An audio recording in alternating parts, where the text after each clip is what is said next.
The NFL Honors Award ceremony is only a few hours away now. Jamal St. Cyr Doug Pederson led the Jaguars to 9 wins this year. He won a playoff game, but is that going to be enough for him to earn the NFL Coach of the Year? It's tough to say. It should be enough, though. I mean, he doubled the win total the Jaguars had in the last 2 seasons combined in just 1 year. I'd say that's pretty impressive, but I guess nobody asked me. But the other coaches that are out there do deserve some credit for the work they've done as well. According to a report, there are 3 finalists for the award: Kyle Shanahan, Doug Pederson, and Brian Daboll. Now, Daboll and Kyle Shanahan both did some good jobs. Kyle Shanahan navigated the quarterback carousel as well as any coach in the NFL that we've seen in a long time, able to guide the 49ers to the playoffs with a guy who was Mr. Irrelevant in last year's draft, Brock Purdy.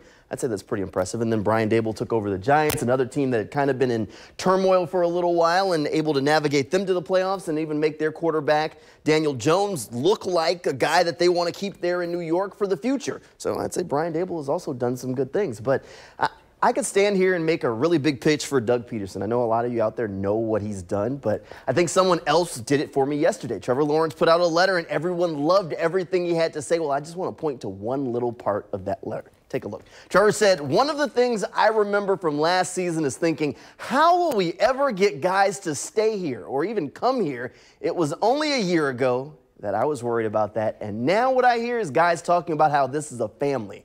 I hear guys talking like they know this is one of the best organizations in football and they wouldn't want to be anywhere else, like they're building something here for the long haul." End quote.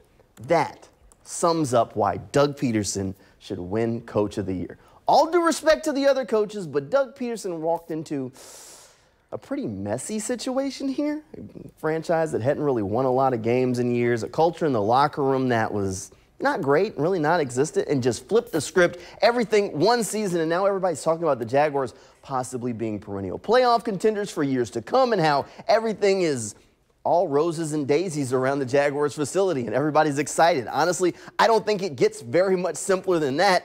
That guy needs to be holding a trophy at the end of the night for the NFL Coach of the Year, and if he's not, I'm not sure what they're judging the award based on. We'll be talking more about Doug Pederson and the Jaguars as they go through the offseason on the News4Jax podcast. You can find that over on News4Jax.com, News4Jax Plus app, and on YouTube. We'll have new episodes coming out each week to guide you through the Jaguars offseason. It gets pretty simple that way. One episode already came out earlier this week. Justin Barney and myself did a redraft for last year's draft. Not sure what we did, #1 overall, compared to what the Jaguars did, but you can go check that out right now and stream it wherever you'd like. Hey.